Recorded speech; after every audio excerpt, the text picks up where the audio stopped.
오늘 주기도문 5번째 말씀을 이어가겠습니다.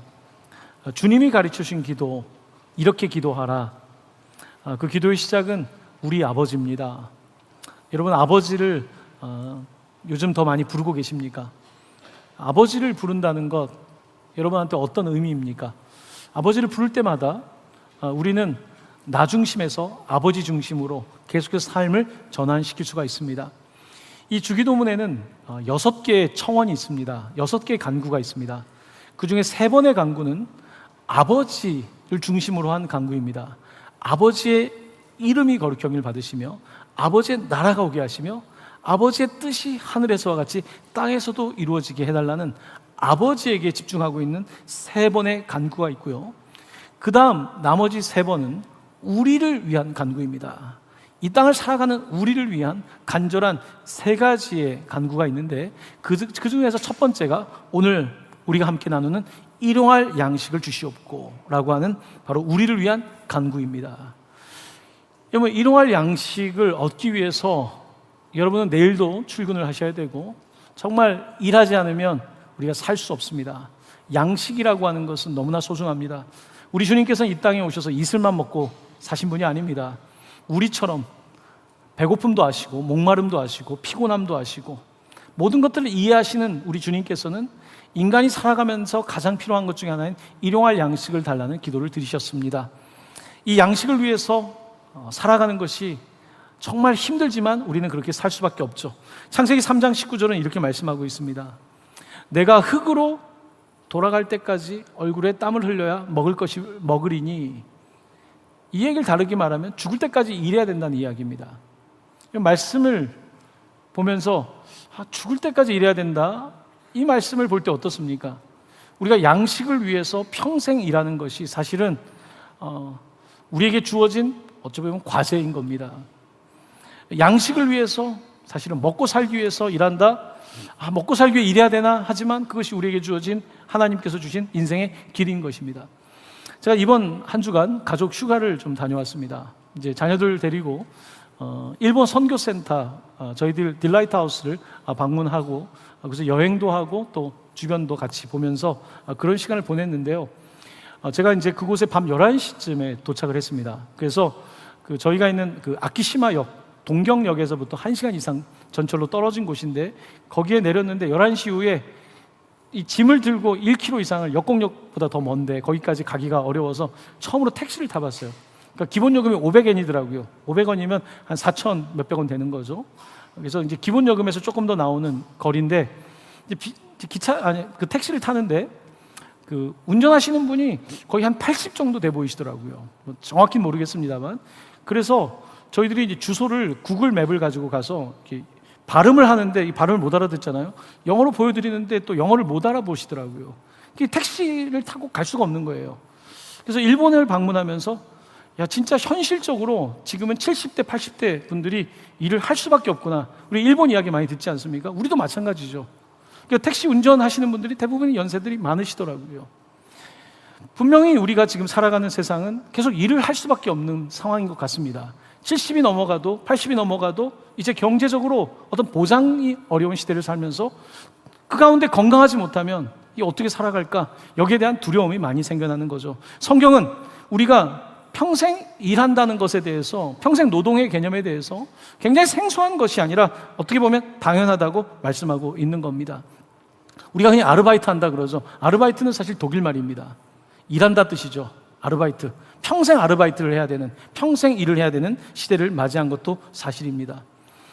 일용할 양식을 평생 구해야 되는 거예요. 평생 우리는 이 양식을 위해서 먹고 사는 문제 때문에 굉장히 우리가 함께 살아가야 되는 것이 사실입니다. 주님은 이 사실을 아시고 5천 명의 사람들이 배가 고파 있는 모습을 보시고 보리떡 5개와 물고기 2마리로 그들을 먹이셨죠.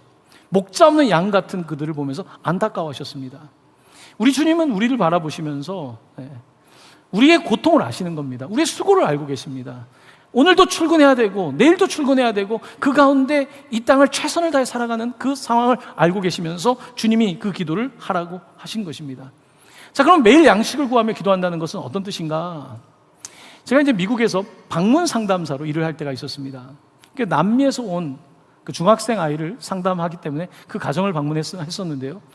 엄마가 혼자 아이들 키우는데 제가 맡았던 아이는 중학생이었고 그 누나는 고등학생인데 미혼모입니다. 아이를 키우고 있고요.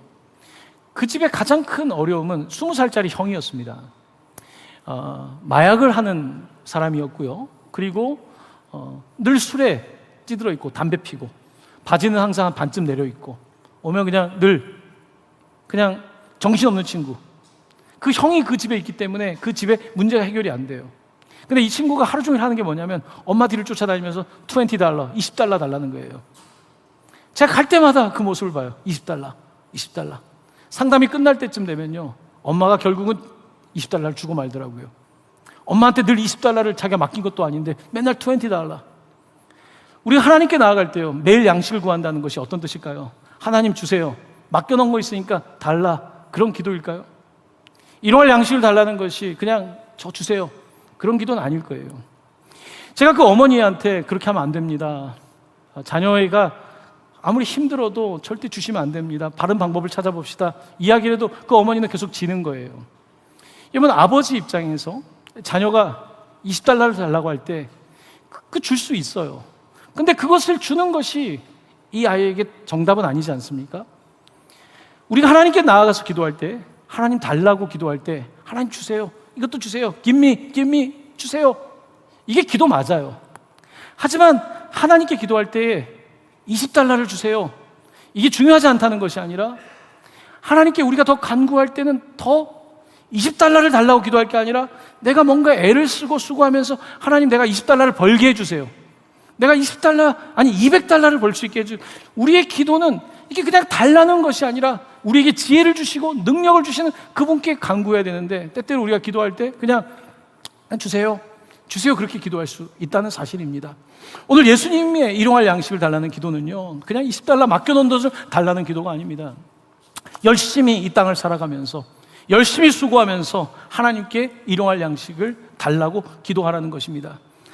이것은요, 어떻게 보면은 철저하게 작은 것들까지도 하나님께 구하는 태도이겠죠. 오늘 우리 한국은 잘 삽니다. 일용할 하루하루 물건을 사서 쓰는 사람 없습니다. 지금은 냉장고에 다 채워놓고요. 우리는 너무나 풍성한 시대를 살고 있습니다.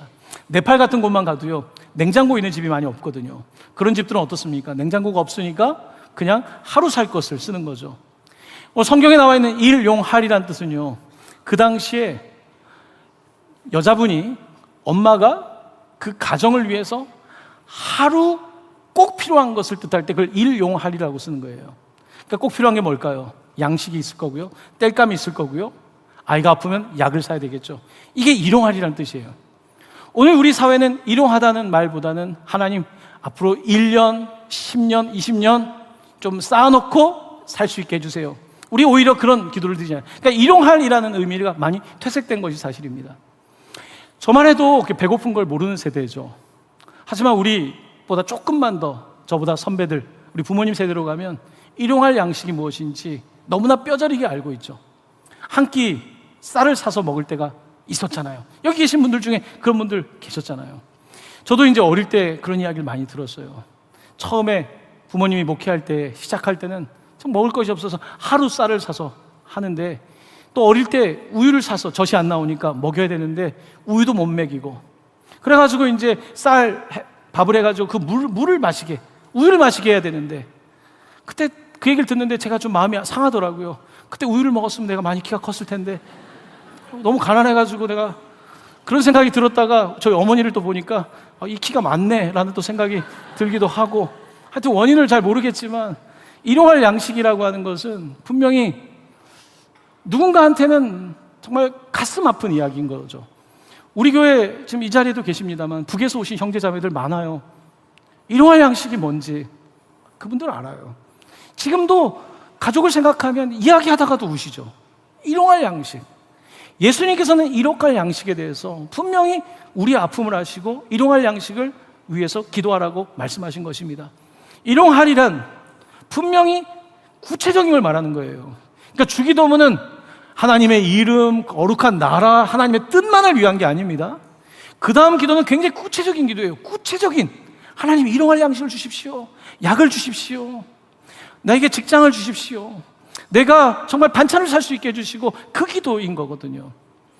이 구체적인 기도를 주님께서는 우리에게 드리라는 것입니다. 때로는 신앙생활 하다가 너무 구체적인 걸 기도하면 좀 하나님한테 그런 것까지 기도해야 되나? 라고 생각할 수 있는데 사실 그렇지 않습니다. 구체적인 기도를 해야 돼요. 구체적인 기도를 할 때 구체적 응답을 받습니다. 그런데 만약에 일반적인 기도를 한다면 일반적 응답을 받을 거예요. 여기엔 큰 차이가 있습니다. 여러분, 관계가 깊어지면요, 구체적인 이야기를 합니다. 피상적인 얘기하지 않습니다. 진짜 이야기를 합니다.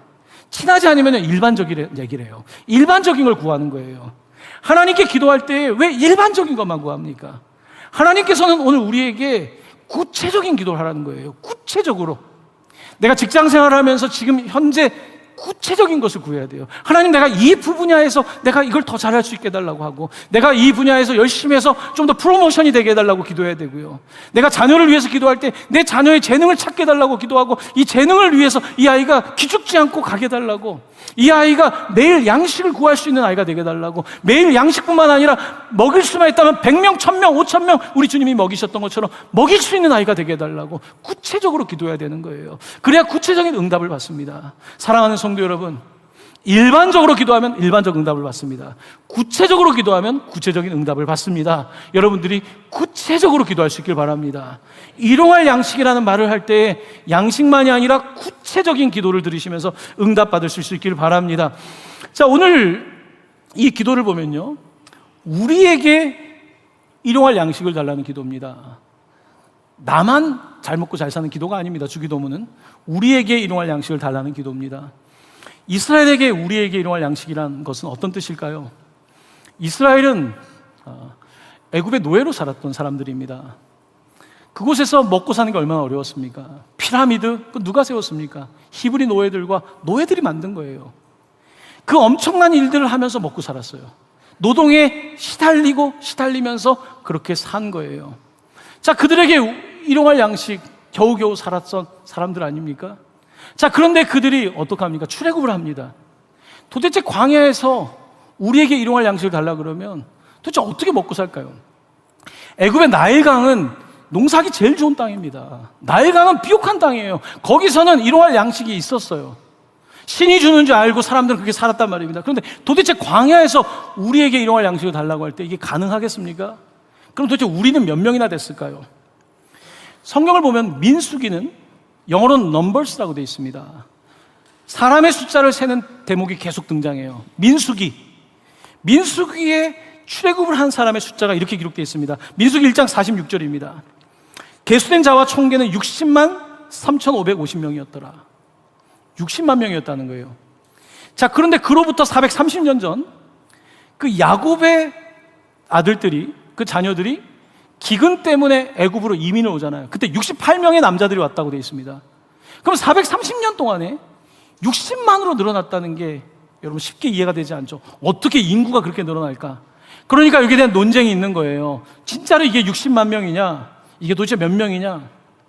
근데 성경을 읽으면서 놀라는 것은요, 성경이 왜 이렇게 60만 3,550명이라고 기록하고 있을까라고 하는 질문입니다. 놀라운 것은요, 이 사람들이 정말로 다산의 복을 받았어요. 출애굽기 1장 9절은 이렇게 되어 있습니다. 바로가 했던 이야기입니다. 이 백성 이스라엘 자손이 우리보다 많고 강하도다. 애굽에 있는 사람들이, 히브리 사람들이 이민을 왔는데 우리보다 이민자가 더 늘어났다라고 지금 바로가 얘기를 하고 있는 거예요. 우리보다 많고 강하도다. 너무 놀라운 이야기 아닙니까? 그들은 노예 생활을 하면서도 계속해서 애를 낳았고, 그리고 다른 족속들까지 포함해서 성경에 뭐 잡족들까지 포함해서 출애굽을 하지 않습니까? 그들의 숫자가 기하급수적으로 늘어났고 위협이 됐던 거예요. 자, 그런데 이들이 과연 어떻게 그 많은 사람들을 먹일 수 있었을까? 이거 놀라운 것은요, 이 이스라엘 백성들은 예나 지금이나 이렇게 애를 많이 낳는 걸로 유명하죠. 그 OECD 국가들 중에 우리나라는 출산율 제일 적지만 이스라엘은 항상 1등 가깝죠. 지금도 평균 3명 가까이를 낳는단 말이에요. 그런데 여기에는 성경의 흥미로운 전통을 보면 알 수가 있습니다. 신명기 24장 5절에 보면 이런 말씀이 있습니다. 사람이 새로이 아내를 맞이하였으면 그를 군대로 내보내지 말 것이요, 아무 직무도 그에게 맡기지 말 것이며 그는 1년 동안 한 가게 집에 있으면서 그가 맞이한 아내를 즐겁게 할지니라. 이건 놀랍지 않습니까? 이렇게 하면 우리나라 출산율이 해결될 수가 있습니다. 군대를 가지 않고 집에서 한 가게에 있으면서 아내와 놀다 보면 애가 생겨요. 이러면 이스라엘이라고 하는 나라는 그 소수 인종으로서 이 출산 정책에 대해서 굉장히 깨어 있었던 거예요. 사실은 광야에서 어떻게 우리가 애를 낳아서 키웁니까? 근데 광야에서 그들이 애를 낳아서 키우는데요, 숫자가 줄지 않아요. 아까 60만 명으로 시작됐어요. 출애굽을 시작했을 때. 자, 민수기의 마지막에 가면요, 민수기 26장 51절을 보시면 같이 한번 읽어보겠습니다. 시작. 이스라엘 자손에 계수된 자가 60만 1730명이었더라. 똑같이 60만 명대를 유지해요. 우리 생각에는 광야에서 애를 낳고 쉽지 않잖아요. 처음 숫자랑 끝날 때 숫자가 별 차이가 없다는 거예요. 1948년 이스라엘은 나라를 잃어버린 이후에 이제 드디어 정말 작은 땅, 강원도보다 작은 땅을 받았단 말이에요. 팔레스타인과 지금 갈등이 있지만 그 땅에 처음에 인구가 약 80만 명이었습니다. 1948년도. 지금은 약 1000만 명이 돼요. 990만을 넘어섰단 말이에요. 12배 이상의 인구 성장을 기록하고 있어요, 이스라엘은. 왜 이렇게 이들이 계속해서 숫자를 늘리고 있을까요? 거기에는 일용할 양식을 주신다는 믿음이 전제되지 않으면 안 되는 거예요. 광야에서 무슨 60만이 살아남습니까? 자, 그런데 광야에서 숫자가 줄지 않았던 것은요, 그들에게 근본적으로 하나님을 신뢰하고 일용할 양식을 주시는 것을 믿고 살았기 때문에 가능하다는 말씀입니다. 저도 개인적으로 3명의 자녀가 있는데요, 처음에 이제 유학을 가서 결혼을 하고 20대 중반이 넘었을 때 아이가 생기니까요, 이게 너무 쉽지가 않더라고요.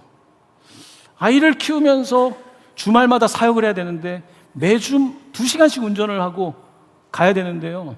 그러니까 저희가 첫 번째 아이를 낳고 나서 이 둘이 같이 전도사 사역을 했는데, 이제 4주째 되는 딸, 전도사님이 없으니까 그 아기 4주 된 애를 데리고 제 아내는 4주 만에 같이 가서 설교를 했단 말이에요.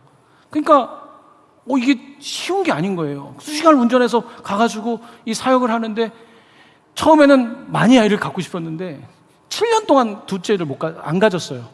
가질 수가 없더라고요. 공부도 해야 되지, 부모님 도움 없이 유학생활을 하려고 하는 데다가 쉽지가 않더라고요. 이제 박사학위 끝날 때쯤에, 그때쯤에 이제 조금 해볼 수 있겠다 해서 둘째를 갖게 됐고, 이제 한국에 와서 셋째를 가졌는데요, 예전에 부모님들, 어른들 말이 맞더라고요. 애들은 태어날 때 뭘 갖고 태어난다고 하죠? 지 밥그릇 갖고 태어난다 그러죠. 할렐루야, 아멘. 지 밥그릇을 가지고 태어나더라고요. 참, 어떻게 보면 우리의 계산으로는 광야이고요, 우리의 계산으로는 어떻게 낳아서 키울까라고 생각하지만, 성경은 그 광야에서도 주님께서는 계속해서 함께 하셨고 그들을 먹이셨고 입히셨고 발이 부르트지 않게 하셨다는 것을 우리에게 분명히 보여주고 있는 것입니다. 하나님은 어떻게 그들을 먹이셨을까요? 하나님의 방법입니다. 하나님의 방법은 출애굽기 16장 4절에 이렇게 기록되어 있습니다. 같이 말씀을 봉독합니다. 보라, 내가 너희를 위하여 하늘에서 양식을 비같이 내리니 백성이 나가서 일용할 것을 날마다 거둘 것이니라. 아멘. 우리의 방식이 아닌 거예요. 하늘에서 양식을 비같이 준다는 거예요. 그들이 나일강에서 농사지어서 자기들이 살았던 그게 아니라 광야에서도 먹고 살 수 있다는, 광야에서도 길을 내고 광야에서도 물을 내고 광야에서도 하신다는 그 말씀대로 진짜로 됐기 때문에 그 인구의 변화가 없다는 사실을 우리는 주목해야 되는 거예요. 바로 이것이 우리가 어쩌면 가져야 될 가장 중요한 하나님에 대한 신뢰이고 믿음이겠지요. 하나님에 대한 믿음이 중요합니다. 일용할 양식은 하나님에 대한 철저한 믿음입니다. 그 작은 것까지 돌보신다라고 하는 그 믿음이 전제되어 있는 것입니다. 예수님 마태복음 6장 25, 26절에서 이렇게 말씀하셨습니다. 그러므로 내가 너희에게 이르노니 목숨을 위하여 무엇을 먹을까, 무엇을 마실까, 몸을 위하여 무엇을 입을까 염려하지 말라. 목숨이 음식보다 중하지 아니하며 몸이 의복보다 중하지 아니하냐. 그 다음 말씀 같이 읽겠습니다. 공중의 새를 보라, 심지도 않고 거두지도 않고 창고에 모아들이지도 아니하되 너희 하늘 아버지께서 기르시나니 너희는 이것들보다 귀하지 아니하냐. 아멘. 아멘. 여기 저보다 인생의 선배님들은 아실 거예요. 자녀를 키우고 났더니 진짜 내가 한 게 하나도 없는데 하나님의 은혜를 말할 수밖에 없는 거 아닙니까? 자, 하나님께서 하늘에서 이와 같은 비와 같은 것을 내리셨다고 하는데요, 만나가 바닥에 있는 거예요. 이게 생각하지 못했던 음식이에요. 자, 이 만나가 무슨 뜻이냐면 출애굽기 16장 15절입니다. 출애굽기 16장 15절 말씀을 같이 읽겠습니다. 이스라엘 자손이 보고 그것이 무엇인지 알지 못하여 서로 이르되 이것이 무엇이냐 하니 모세가 그들에게 이르되 이는 여호와께서 너희에게 주어 먹게 하신 양식이라. 아멘. 자, 여기에 만나란 단어가 있습니다. 만나란 단어가 뭐냐면 이것이 무엇이냐, 이게 만나예요. 원어로 만나는 이것이 무엇이냐는 뜻이에요. What is this? 이게 만나예요. 그도 그럴 것이 자기들이 재배해서 얻은 게 아니라 광야에서 먹을 것이 있는데 What is this? 이게 뭐냐? 이게 만나인 거예요. 만나는 그런 거예요. 내가 가보지 않았는데 What is this? 이게 뭐야? 이게 인생 아닙니까? 분명히 내 계산으로는 안 됐는데 하나님께서 이걸 제공해 주시는 이게 만나예요. 여기에는 감격이 있는 거예요. 감탄이 있는 거예요. 만나를 볼 때마다 놀라운 거죠. 만나는요, 먹어본 사람이 알아요. 만나는 만나본 사람이 알아요. 만나를 만나보지 않은 사람은요, 늘 내가 한 거 내가 먹는 거예요. 내가 수고했고 잘못된 건 아니지만 하나님의 은혜를 놓치는 거죠. 율법으로는 가능할지 모르지만 은혜를 모르는 거잖아요. 만나는 내가 한 게 아니에요. 하나님 주신 은혜인 거예요. 그 만나를 이스라엘 백성들이 광야에서 경험하는 거예요. 근데 그 만나를 먹는데 놀랍게도 영양학적으로 완벽하다는 거예요. 맛은 와플, 달콤한 와플 같은 맛인데 영양적으로 완벽하다는 거예요. 주님께서는 그렇게 우리를 먹이신다는 말씀 아닙니까? 이게 이스라엘이 갖고 있는 신앙의 핵심이고 우리 그리스도인들이 갖고 있는 신앙의 핵심 아니겠습니까? 여러분, 만나를 만나야 돼요.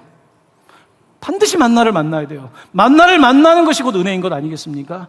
우리 옆에 있는 분들에게 이렇게 이야기하면 좋겠습니다. 만나를 만나세요. 네, 만나를 만나세요. 우리나라 말이 참 좋은 것 같아요. 만나를 만나세요. 만나를 만나. 만나를 만나. 만나를 만나야 돼요. 또 만나는요, 맛있어요. 만나요. 자꾸 이런 거 하면은 싫어할 줄 알았는데 우리 집 애들이 좋아하더라고요. 만나는 만나. 한번 따라해 보실까요? 만나는 만나. 만나를 만나고 만나는 만나. 네, 만나를 만나시고 만나는 아주 달콤합니다. 놀라워요. 은혜 맛은 달라요. 이거구나 알게 돼요. 그러니까 감격하는 거죠. 감탄하는 거죠. 하나님 앞에서 심지어 경외하는, 영어로 awesome, 경외하는 경탄에까지 가는 거죠. 바로 이것이 만나를 통해서 주시는 하나님 은혜이거든요. 하나님께서는 이렇게 이스라엘 백성들에게 놀라운 만나의 은혜를 주신 것입니다. 이게 일용할 양식이에요. 아마 예수님의 제자들이 이 기도를 배웠을 때 일용할 양식을 생각했을 때 바로 만나를 생각했던 거예요. 우리에게 만나를 주셨구나. 우리가 부족하지만 반드시 하나님께서 우리의 구체적인 것까지 기억하시는 분. 우리가 정말 먹을 게 없을 때는 만나를 주실 뿐만 아니라 고기가 먹고 싶을 때는 철새가 왔잖아요. 그게 메추라기잖아요. 철새들이 사방을 덮잖아요. 놀라운 하나님의 은혜 아니겠습니까? 이제 설교 노트의 두 번째입니다. 오늘을 위한 양식 부분인데요, 우리는 광야에 오늘 살고 있고 하루하루가 시험이자 은혜입니다. 하루하루가 전쟁이죠. 여러분 삶도 그러시죠? 일하지 않으면 누가 먹여줍니까? 세상에 공짜가 있습니까? 자, 그런데 이 광야에서 만나를 받았다고 하면요, 우리는 그냥 무조건 그냥 받았다고만 생각하는데 그렇지 않습니다. 이스라엘 백성들은 아침 일찍 가가지고요, 이거를 한 사람 앞에 한 오멜, 약 2리터씩을 가져와야 됐던 거예요. 개인당 2리터씩을 수집해 와야 되는 거예요.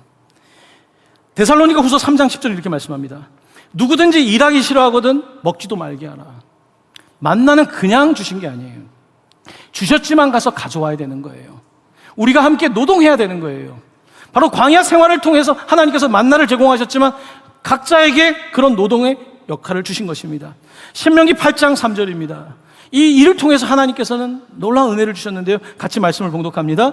너를 낮추시며 너를 줄이게 하시며 또 너도 알지 못하며 내 조상들도 알지 못하던 만나를 내게 먹이신 것은 사람이 떡으로만 사는 것이 아니요 여호와 입에서 나오는 모든 말씀으로 사는 줄을 내가 알게 하려 하심이니라. 아멘. 아멘.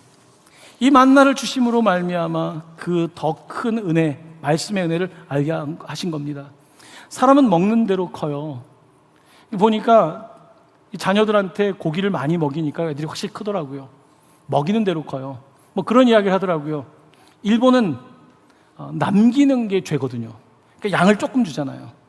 그러니까 정확하게 먹는데 일본 사람들은 크지 않아요. 우리나라는 어때요? 더 먹어. 우리나라는 배부르다는데도 계속 먹으라 그러잖아요. 결국 우리나라 사람들이 더 커요. 외국에 나가보면 우리나라 사람들이 상당히 커요. 잘 먹어서 그래요.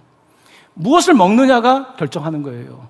만나를 먹어본 사람과 만나를 먹지 않은 사람은 다른 거예요. 은혜를 먹어본 사람과 은혜를 먹어보지 않은 사람은 달라요. 하나님께서는 광야의 이스라엘의 그 경험을 통해서 먹어보게 한 거예요. 만나를 먹고 커버라는 거예요. 하나님 주신 은혜를 먹고 성장해 보라는 거예요.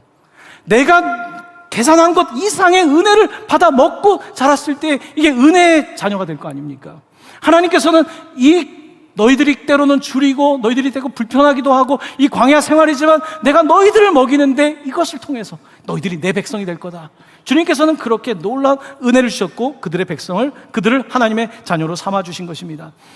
자, 두 번째 설교 노트 두 번째입니다. 잉여와 충분에 관한 부분입니다. 오늘 우리 시대는 뭔가 자꾸 남기고 준비하고 어떤 잉여의 개념이 강해요. 경제학적인 마인드를 다 가지고 있으니까 그렇겠죠. 하지만 성경은 잉여가 아니라 충분이라는 다른 관점을 이야기하죠. 자, 이것은 만나에 관한 우리 하나님의 경제학적 그 철학을 보면 알 수가 있습니다. 출애굽기 16장 16절에 18절 말씀입니다. 여호와께서 이같이 명령하시기를 너희 각 사람은 먹을 만큼만 이것을 거둘지니 곧 너희 사람 수요대로 한 사람의 한 오멜 2리터씩 거두되 각 사람이 그의 장막에 있는 자들을 위하여 거둘지니라 하셨느니라. 이스라엘 자손이 그같이 하였더니 그 다음부터 같이 읽겠습니다. 그 거둔 것이 많기도 하고 적기도 하나 오멜로 되어 본즉 많이 거둔 자도 남음이 없고 적게 거둔 자도 부족함이 없이 각 사람은 먹을 만큼만 거두었더라. 아멘. 여러분, 세상에 먹을 것이 없는 게 아닙니다. 서로 다 먹을 수 있습니다. 하지만 하나님의 경제가 무너진 것이겠죠. 인간의 욕심이 지나친 것이겠죠. 그래서 하나님께서는 그날 먹을 것을 가져오라고 했는데 어떤 사람들은 벌써 욕심이 생긴 거예요. 더 가져온 사람들은 어떻게 됐을까요? 먹고 남겨놓은 거죠. 내일 일 안 하려고 남겨놨던 거죠. 냄새나고 썩고. 하나님은 그걸 보면서 안타까우셨어요. 내가 먹이는데도 저렇게 걱정을 하는구나. 하나님께서는 안식일은 뭐라고 하십니까? 이틀치를 주신다는 거예요. 갑절로 가져오라는 거예요. 근데 그것은 상하지 않게 하셨다는 거예요. 근데 어떻습니까? 안식일 일하지 말라 그랬는데 또 어떤 사람들은 또 7일째 되는 날 가가지고 또 가져오는 거예요. 하나님은 너무 안타까워하셨어요. 이게 우리의 모습입니다. 오늘 우리의 경제의 모습이고요. 우리의 빈곤의 문제의 핵심이 그거 아니겠습니까? 바로 주님의 경제는 먹을 만큼만인데 우리는 먹을 만큼만 그 이상의 것을 불안하기 때문에 두려움 때문에 채우려고 하는 것 아니겠습니까? 하나님은요 우리에게 충분하다고 말씀하시는 거예요. 충분하다. 제가 예전에도 한번 말씀을 드렸었는데 제가 한 6개월 정도 배낭여행을 하던 대학교 시절에 매일 그 가공된 우유랑 바게트 빵만 먹었어요. 정말 입천장이 다 나갈 정도로 맨날 그렇게 먹었어요. 겨우 이제 그때 먹었던 게 뭐냐면 거기다가 이제 그래도 영양을 생각해야 되니까 그 비타민인 잼, 그 다음에 단백질 땅콩잼 이거를 매일 발라서 우유랑 먹었어요. 쓰러지진 않더라고요. 그런데 어느 날 인간이 이렇게 내가 왜 여행을 왔을까 생각이 들면서 뷔페를 갔어요. 오늘은 먹고 죽자. 정말 뷔페를 가서 제가 정말 인간이 먹을 수 있는 거는 끝까지 먹어서 여기까지 올라왔어요. 진짜 다 먹고 나서 죄송한 얘기인데 제가 바로 화장실에 토했어요. 제가 그때 깨달았어요. 나는 위장이 하나구나. 내가 더 먹는다고 먹는 게 아니더라고요. 참 어리석었던 20대 때 제 이야기이긴 하지만요, 사랑하는 성도 여러분, 분명한 것은요, 우리가 미래를 준비 안 하는 거, 대책 없이 하는 거, 그거 어리석은 거예요. 하지만 하나님이 주신다는 것을 생각해야지, 내가 그것보다 앞서서 내가 준비해 놓고 내가 잉여를 가지고서 만들어 놓는다, 그것이 우리 인생의 지혜로운 건 아니라는 거예요. 그것보다 더 중요한 것은요, 내 삶을 하나님 충분합니다, 내 삶은 충분합니다라고 고백하는 게 더 중요하다는 거예요. 자족함을 배우는 것이 훨씬 더 중요하다는 거예요. 왜냐하면 인간의 욕심은 끝이 없기 때문에 그렇다고 말씀하고 있지 않습니까? 그렇습니다. 오늘 주님은요, 우리에게 충분하다는 것을 가리키는 거예요. 하나님이 충분하게 공급하시는 분을 말씀하고 있는 것입니다. 이제 세 번째입니다. 말씀의 양식에 관한 부분입니다. 예수님은 인간의 배고픔을 아십니다. 40일 금식하셨거든요. 예수님 왜 이렇게까지 하셨을까요? 예수님 빈곤의 문제를 아세요. 저처럼 배 안 고프한 사람이 말하면 신뢰가 떨어지잖아요. 예수님 빈곤을 아세요. 40일 못 먹으면 사람이 어떻게 됐는지 주님 아신단 말씀입니다. 성경을 읽으면서 주님을 사랑할 수밖에 없는 건요, 왜 주님이 이렇게까지 하셔야 됩니까? 40일 금식을 하시고 줄이시고, 그때 사단이 이 돌덩어리로 떡덩어리를 되게 만들려고 하지 않습니까? 그때 강력한 하나님의 말씀을 주님이 선포하시죠. 마태복음 4장 4절입니다. 예수께서 대답하여 이르시되 기록되었을 때 사람이 떡으로만 살 것이 아니요, 같이 읽겠습니다. 하나님의 입으로 나오는 모든 말씀으로 살 것이라 하였느니라 하시니. 아멘. 아멘. 말씀으로 산다는 것입니다. 물고기를 잡는 것, 물고기를 주는 것보다 물고기 잡는 법을 가르쳐 주듯이 우리 주님께서는 우리에게 말씀을 주신 거예요. 지혜를 주신 거예요. 내가 20달러를 달라고 하는 인생이 아니라 20달러를 벌 수 있게 하시고 200달러, 2000달러, 2만 달러 그 이상을 벌 수 있도록 우리 주님께서 우리에게 지혜를 주시는데, 우리는 말씀을 붙잡기보다는 떡만 바라보고 있는 거죠. 우리 주님께서는 그 이상에 관해서 말씀하고 있는 것 아니겠습니까? 북한은 1970년대까지 우리보다 잘 살았습니다. 80년대 와서 바뀐 거잖아요. 70년대까지 우리보다 잘 살았어요. 북한 우리보다 땅 넓습니다. 우리보다 지하 광물 많고요. 일본이 남기고 간 더 많은 자원들이 있었단 말입니다. 하지만 북한이 왜 이렇게 양식이 없어서, 왜 고난의 행군 90년대에 많게는 300만까지 죽었다라고 하는, 시체도 찾지 못하는 이런 불행한 일을 겪고 있는 걸까요? 그것은 말씀이 없어서 그랬던 거예요. 북한이 어떻게 했습니까? 목사님들 다 잡아 죽였잖아요. 성도들 다 죽였잖아요. 말씀 성경책 한 권도 없잖아요. 말씀이 없으니까 양식이 없는 거예요. 양식이 없어서 말씀이 없는 게 아니라 말씀이 없으니까 양식이 없는 거죠. 너무나 불행한 선택을 했던 거예요. 여러분, 우리 자녀들에게 양식을 줘보십시오. 우리 자녀들 인생 어떻게 되겠습니까? 우리 자녀에게 양식이 필요한 게 아니라 말씀이 필요하고, 말씀이 있을 때 양식을 얻을 수 있는 거죠. 양식을 재물을 얻을 능력을 주셨다고 하는데, 재물을 얻을 능력은 어디에서 옵니까? 하나님의 지혜에서 오는 거 아닙니까? 하나님께서는 그렇게 하셨지만 우리는 불행하게도 일용할 양식을 구하면서 그냥 잘못된 방식의 일용할 양식을 주고 있는 것은 아니겠습니까? 마태복음 6장 33절 말씀입니다. 같이 말씀을 봉독합니다. 그런즉 너희는 먼저 그의 나라와 그의 의를 구하라. 그리하면 이 모든 것을 너희에게 더하시리라. 아멘. 이 모든 것을 더하지 마시고요, 플러스 곱하기 나누기보다 너희는 먼저 그의 나라와 그의 의를 구하라고 주님이 말씀하신 것입니다. 여러분, 자녀들을 위해서 기도하잖아요. 자녀들을 위한 기도가 뭡니까? 애들이 양식 얻는 게 기도입니까? 그럼 진짜 자녀 사랑하는 게 아니죠. 자녀 사랑하는 기도가 뭡니까? 하나님, 우리 자녀들이 하나님 알게 해주세요. 하나님 말씀 알게 해주세요. 말씀대로 살아가면서 본인들이 자기 재능대로 일해서 먹고 살 수 있도록 해주세요. 이게 기도 아니에요? 부모의 마음이라면 그런 거 아니에요? 내가 어떻게든지 얘 편하게 해서 이렇게 성장하고, 그 자녀 사랑하는 게 아니라 자녀 버리는 거잖아요. 하나님께서 우리한테 $20 달라고 하면 그냥 똑같이 계속 주는 그런 분이 아닙니다. 주님께서는 우리를 바라보시면서 정말 매일 양식을 위하여서 기도하면서 애쓸 때에 하나님께서는 우리한테 상상하지 못한 은혜를 허락하시는 분이 아니시겠습니까? 자, 오늘 이제 말씀을 맺으려고 합니다. 마지막은 주님의 양식이 우리의 양식이 되게 하소서 부분입니다. 양식, 먹는 거죠. 분명히 우리는 일용할 양식을 구해야 되지만요, 예수님께서는 더 놀라운 말씀을 우리에게 계시해 주셨습니다. 요한복음 6장 35절 말씀입니다. 같이 봉독합니다.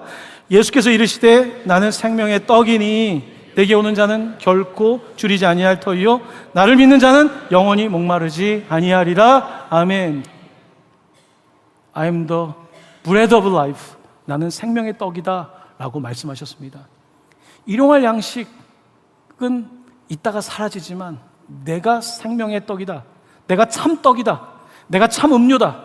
다음 주에 성찬을 하겠지만 이것은 너희를 위한 내 몸이다, 이것은 너희를 위한 내 피다. 참 생명의 떡을 주님께서 주신 것입니다.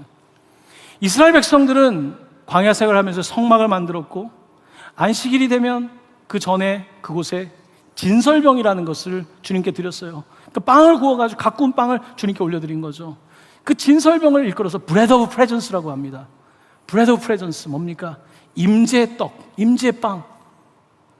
하나님께 임재, 하나님이 그 존재. 주님께서는 오늘 Bread of Presence, 우리 가운데 우리 있게 하시는 분이에요.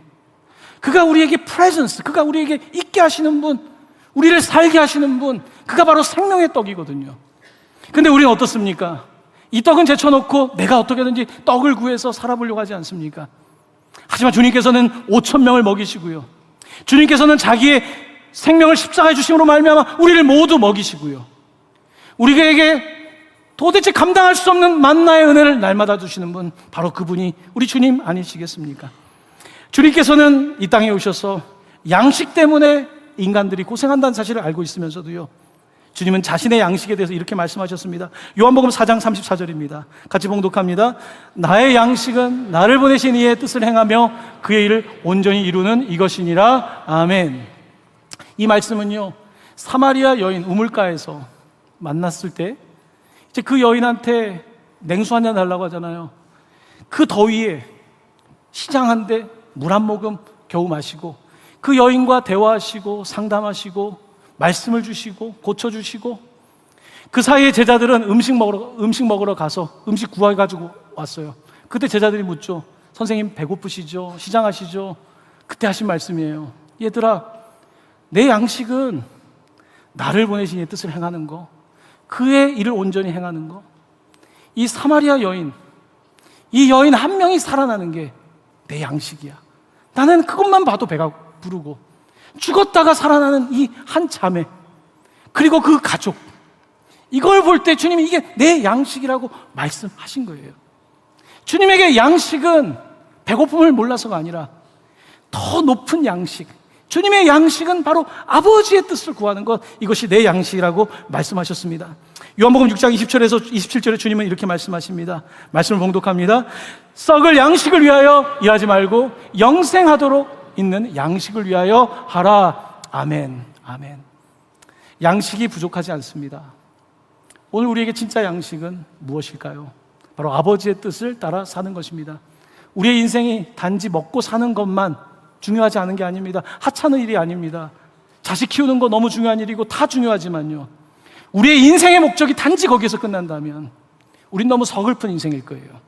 진짜 하나님이 주신 인생은요, 하나님과 함께하는 Bread of Presence, 바로 임재의 떡이신 주님과 함께 그분의 삶을 따라 살면서요, 우리도 떡을 떼어 나누어주는 그런 삶을 사는 것이 주님께서 기뻐하시는 일용할 양식을 구하는 자의 삶일 것입니다. 사랑하는 성도 여러분, 여러분들에게 무엇이 부족합니까? 기도하십시오. 구체적으로 기도하십시오. 그냥 적당히 기도하지 마시고 구체적으로 달라고 기도하시고요.